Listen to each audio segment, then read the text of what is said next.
I came here with my parents about 62 years ago, as a boy of 13, to work in the mine. And you know, when I look back and think of those hard work, low wages, the struggle to make ends meet, I sometimes wonder how we survived it all. But we did, you know. The mine has always been a fighter, and he still is one if there's need to. When I started as a boy, my wages was a shilling a day, canning lights and opening doors. And believe me, a little boy comes from the country, never heard the language we heard then up there as we did in the mines. I came one of the finest curses I ever went in the ground. And Halliers at that time, you know, they were wonderful characters. They always used to tease me to get me out of temper just to hear me cussing. And I started to chew tobacco. They caught hold of me one day and put me on my back, put a tobacco in my mouth, and kept me there till I chewed it. And boy, wasn't I sick. But I had the taste of it, and I carried on with it. Well, I had about 8 or 9 lamps by my side, you know, hanging in a sort of a manhole. And if a collier came around, of course, no lamps for colliers, only for halliers. If he had tobacco, he'd have a lamp. No tobacco, no lamp. Well, I was doing that job about 6 months. Then I came to Treorchy, and I had a job with the presenter of the Methodist Pile. And I was a good boy with him. And with him I worked until I was about 18. Then I had a place of my own. A boy, like Prussell Williams, growing up in Rhondda at the beginning of this century, well knew his working destiny. And school was only a short interval between the cradle and the pit. But for the children of the valleys, as Jack Hayden Davis recalls, the game of life began in the street. There, on a winter's night, we would gather under the lamppost or around the window of a little shop, a little sweet shop, and that was the meeting place of the gang, of the street gang. We had our own games, daylight games, and games after dark as well. I suppose cat and dog would be the great daylight game. Marbles, one and over. There are a host of names that come back. They've all vanished now, mainly because of the traffic making the street a very dangerous place to be in. But street life played a great part in our existence. There were no cars. You just had the horses and the traps and the carts. And so there was no difficulty at all in playing any of these uproarious games in the streets. And in the same way, you were always susceptible to the temptation to go up to the pit and make yourself a nuisance by playing around amongst the trams. And if you were very quick, of course, spotting the bobby who would chase you off the premises. Then, of course, there was the mountains. We loved going up to the mountains and playing on the mountainside. And some of the streams were still fishable. And during the fine weather, it was very pleasant indeed to go there and with your ducking drawers and dive in and swim about and plash, by way, I suppose, of being a rehearsal to the great time when you would go down with the Sunday school trip to Barry or Porthcawl and swim around in the great big sea itself. Youngsters at the junior school at Ustrad still play as happily as they did when Sir Benbow Thomas went there as a boy. But those dominant shadows of shaft and pithead no longer lie across school days or over the home itself. The whole of my home was dominated by the fact that my father earned his living in the coal mines. He would come in as black as the ace of spades of an evening, a late afternoon, and the whole household would be concerned to return him to the white color, and my mother would be concerned to get the dirty clothes out of the way and well shaken and aired and prepared for the morning. And then I would hear him go out, I suppose sometimes even before 6 o'clock in the morning, to his work. And what happened in the mines was the thing that really colored the whole of our lives. In these streets, in these closely packed houses, life achieved a great sense of solidarity and of genuine concern for the members of each family. My mother always regarded Friday night as set aside to go to her sister's house to help with the repairing of the clothes, children's clothes, the washing of the clothes perhaps, to help in baking, making cakes or possibly bread for the family. And then the other elder sister would probably go up on the Monday morning to give a hand with the large wash of this large family. Women took a great deal of pride in having a big family, and it was a pleasure to see them going to chapel on a Sunday with all the family together, filling probably up about 2 pews. It was a great accomplishment then to be the mother of 8 or 9 or 10. But today, of course, things are different. Today, the woman that's had 8 or 9 or 10 children is looked upon with a great deal of disdain and contempt. And the pride of place today, and the boast undoubtedly with many women, is that they've only got a family of 2, what they call a pigeon pair.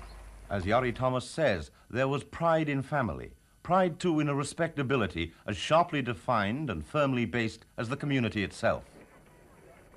To many, the new century looked fair and prosperous, even adventurous and go ahead, when up the main street and around the Gossip's Corner, tramway lines were laid, and the first trams rattled their way to the top end of the valleys. There was pride in appearance, pride in a brave turnout of volunteers like these, ready for any emergency, even if performance sometimes dimmed that brassy splendor.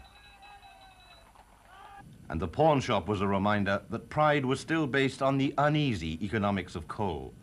But the big events were still domestic rather than economic, the long and solemn funeral perhaps most of all. It appealed to a people often close to the realities of death and loss. And dominating the scene like great tents of stone were the chapels, now in their spiritual and physical heyday. This is Nebo Street, the mother church of the Baptist churches in the Rhondda Valley, and the place where I was brought up in a religious sense. It would be difficult to overestimate the meaning of an institution of this kind to the folk of those days, because it was here that they identified themselves with a framework, with an outlook that gave meaning to their lives, that gave purpose to their lives, and that would then activate them in their relationships with their members and in the way in which they would personally try to conduct themselves. And in addition, of course, within the church, all kinds of activities, apart from the preaching services and the Sunday schools, to enable young people to use and to develop the gifts that were in them. Much of the social entertainment of the day was still chapel-based. The popular playhouse, like the old Theatre Royal at Tonypandy, was still regarded with suspicion by the devout chapel-goer.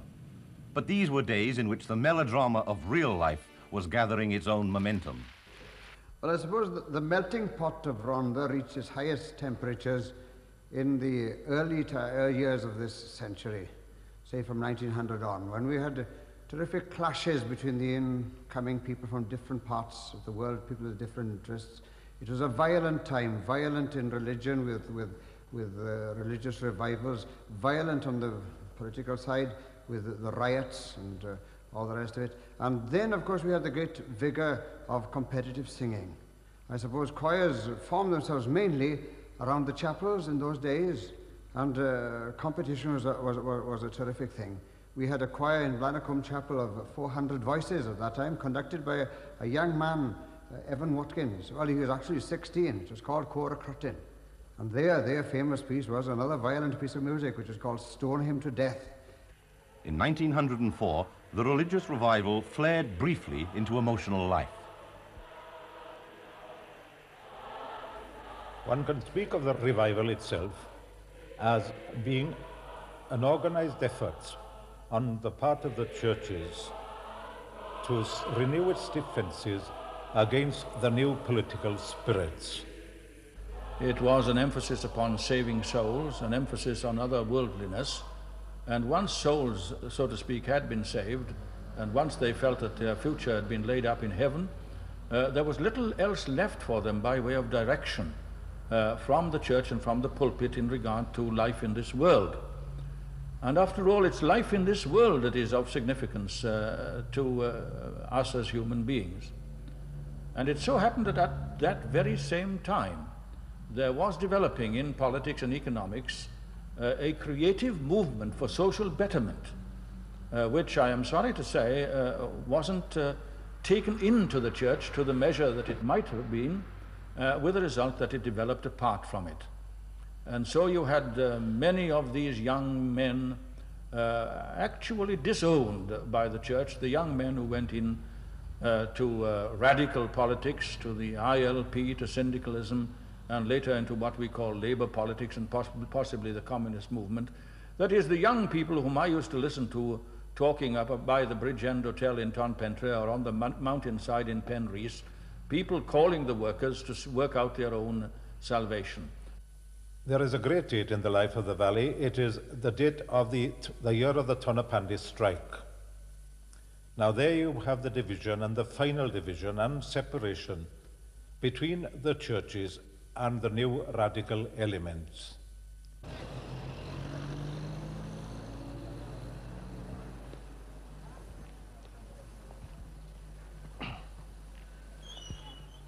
Down there to my left is Dunraven Street, one of the main shopping streets in Rhondda. Northwards that way lies the road to Llynapere and Tonpentra. And up that steep hill there, past the smart new flats and the smart new club, is the way to Clydach.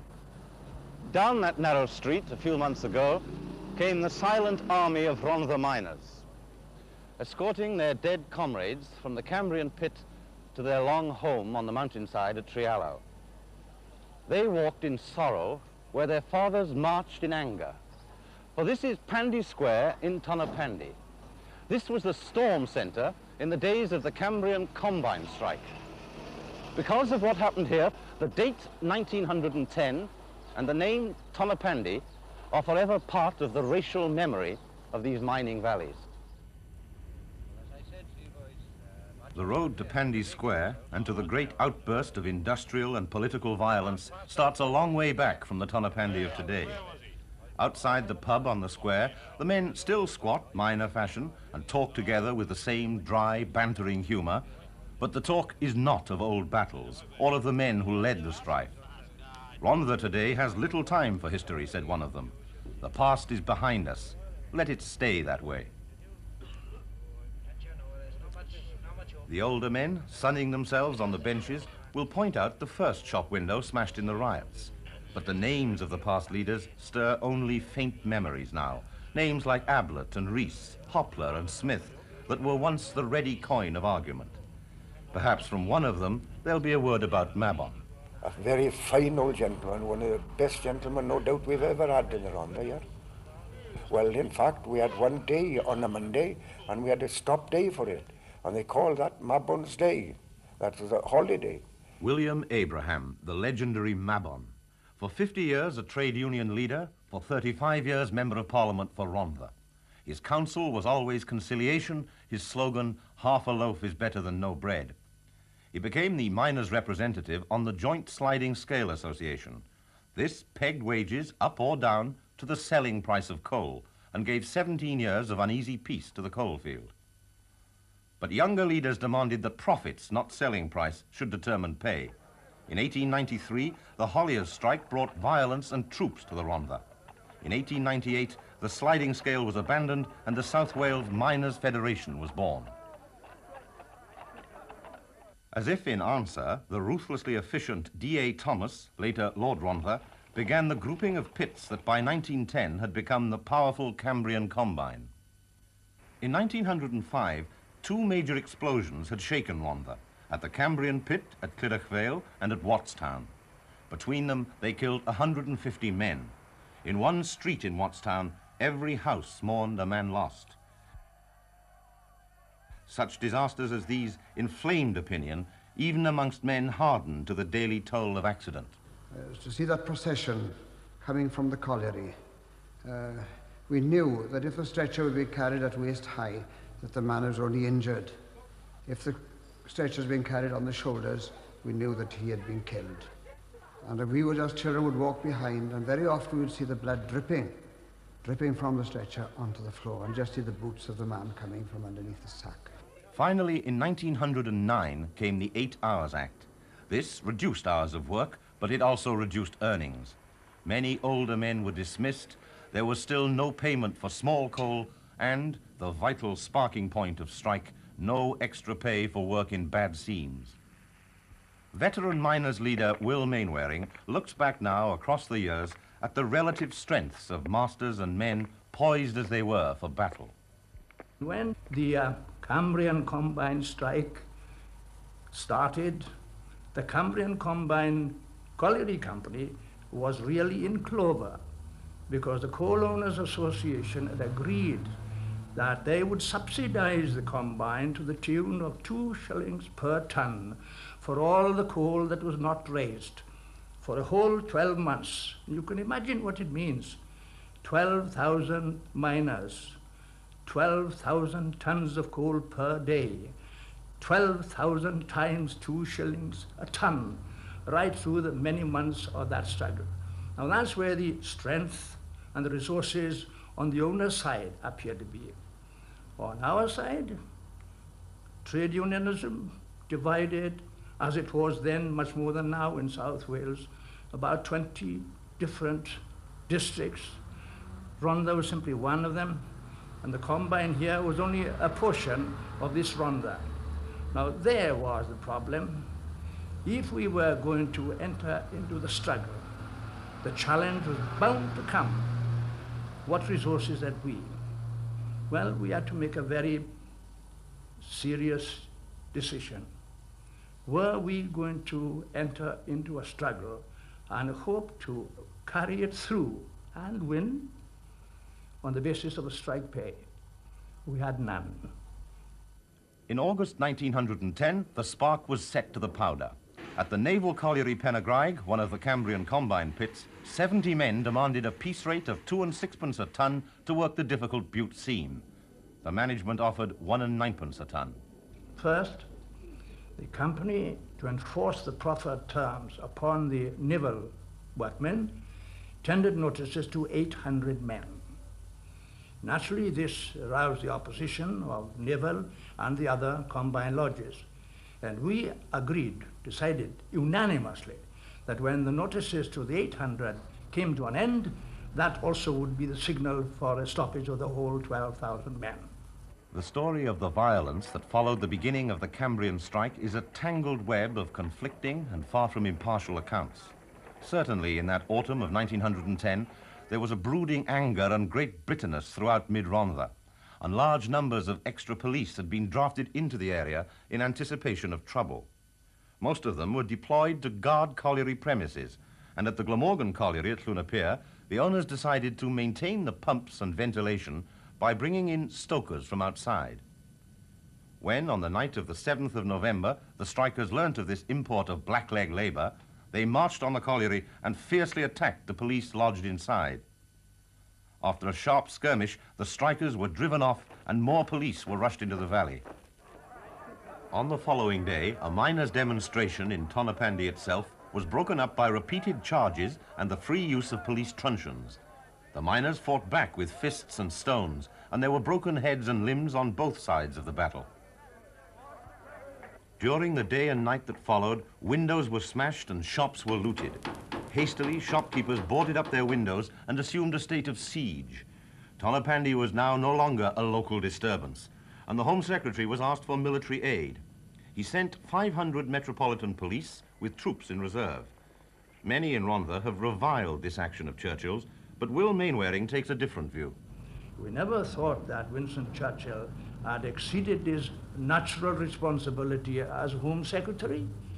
The military that came into the area did not commit one single act that aroused the slightest resentment by the strikers. On the contrary, we regarded the military as having come in the form of friends in order to modify the otherwise ruthless attitude of the police forces. At Tonypandy and Pennagraig, there was more violence at the end of November. Many strikers were arrested and sentenced. Officials at the pits manned the pumps under guard, and all through the sullen months of 1911, troops and large forces of police remained in the valley. The strike dragged on amidst a welter of manifestos and arguments. Negotiations between the South Wales Miners' Federation and the owners, with the Board of Trade holding the ring, continued in an atmosphere charged with fierce dispute. The original demand of the men for fairer pay for working a bad or difficult seam was changed to a call for a minimum wage for all workers. By August 1911, the strike was 10 months old. In mid-Rhondda, there was intense and widespread suffering. The impetus of violence slowly died as miners and their big families grew wretched with need. The resources of the unions were almost exhausted. In the local chapels, men climbed the pulpit steps to receive their weekly strike pay. Now, even this pittance was reduced. The end was inevitable. By September, the men had accepted the owners' terms. But to their leaders, this was only an interval before renewing the struggle. We were then satisfied. Time has now arrived when we can safely say we'll accept the terms that have been proffered to us, we'll return to work and prepare for the other struggle which must come within 3 months. And one thing I was rather proud of, the Cambrian, my own lodge, having been through the whole 10-month struggle, only partially returned to work as yet. Indeed, I had still another year to go before I returned to work. But having done all that, we balloted the Cambrian miners. Are you now prepared to join in another strike, a struggle for the minimum wage? And the highest majority in the whole of Britain came from the Cambrian Lodge. In support of a new and more militant unionism, Mainwaring and his fellow leaders set up the Unofficial Reform Committee and published a celebrated and explosive pamphlet. The purpose we had in mind in preparing this miners' next step was to consider with our fellow miners everywhere, does the existing trade union structure fulfill what you think is required? Or would you agree with us that we need a completely transformed structure of trade unionism, a new unionism for the miners of this country? And eventually, we appointed 8 persons to summarize the whole thing and write it up in the form of a pamphlet. And that's how eventually it became published by ourselves in time to influence the National Conference of the Miners of Great Britain, and produced a national minimum wage under the then Prime Minister H.H. Asquith. So we had a final victory to what we had aimed to do. The Cambrian strike not only led the drive to a minimum wage, it also broke the power of the older miners' leaders in Rhondda. Conciliation and arbitration were rejected by the younger elements, and Mabon's day was done. In 1912, the owners were faced with the first national strike of coal miners in Great Britain. For 6 weeks, conference and mediation failed to move either side until the government intervened and the principle of a minimum wage was accepted by Parliament. The year that followed saw the high peak of coal output. Nearly 10 million tons were raised in Rhondda. Demand was high and so were profits, but mining was still a cheap method industry. Well, the work underground of those days were very hard, mind. The labourer's wage was only 3 and 6 to 4 shillings. The collier, of course, if he had a good seam of coal, he'd be all right. But if he had a poor seam, he had to live on what the coal he could produce, especially large coal, because there was no payment paid for small coal then, until the Minimum Wage Act came in. And then it wasn't much better, because the same thing happened then. If you had a poor place, you wouldn't be able to make your money up to the minimum. You'd have to fight for it. And we had to fight. We used to stand on top of that pit, you know, clothes soaking wet, you know, with sweat, wait for the manager to come up. And of course, he'd always stay down longer on a Friday than he would any other day, you see, because he knew we were up there. And then the fire would start. An act of Parliament was one thing. Getting your rights at the pithead was another. Yet these last years of peace in Europe were the halcyon days of the trade. Ocean and Insole, Ferndale and Standard, Corey and Cambrian. Truck after loaded truck spread a black trail to factory or docks. The whole motive force of industry came from the deep seams of places like Rhondda. And across the seas, along the imperial trade routes, were the coaling stations, the great stores of bunker coal to feed the shipping of the world. In 1914, Corey Brothers alone owned 80 such depots, and the roaring furnaces of liners like Mauretania, breaking the record for the Atlantic crossing, were stoked on coal hewed in the pits of Park and Dare and Mandy. When it came, the war maintained the boom years in the valleys. Britain's great battle fleets were coal-fired. So were the factories of war. Although many Rhondda men joined the forces, coal was so vital to the war effort that by the end of 1916, the government had limited the recruiting of miners. In light and heavy industry, women took over men's work. The miners returned to the pits, and by 1917, the industry was brought under national control. The Board of Trade regulated wages, conditions, and hours of work, everything except profits. And despite the names on the war memorials, these were good years for Rhondda. But they were soon over.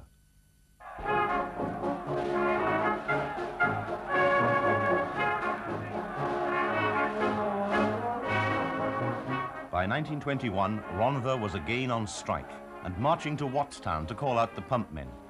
This national coal strike had followed the handing back of the mines to the owners and the drastic wage cuts that came from falling markets and rising costs. In bitter anger, the men demanded the pits be abandoned. Safety officials were forced out, and hauliers brought up their horses to join the workless men on the surface. It lasted 3 months. In Rhondda, strike action became a series of struggles to promote or to prevent the flooding of the pits. But despite protest and picketing, there was little violence. One national newspaper said, "The 40,000 miners of the Rhondda Valley are conducting themselves with commendable calm, and not a single case of lawlessness has been reported recently." Some pits were flooded, and once again troops and extra police came to the valley. The strike ended in hardship and defeat, wage cuts and victimization. Once again, the people of Rhondda had only themselves to turn to in their need. The feeling was very warm in the Rhondda in those days. Much different to now. Everybody was so near to each other, and if they could do you a good turn, they would do it. Where the neighbors were as one. Everybody would help one another.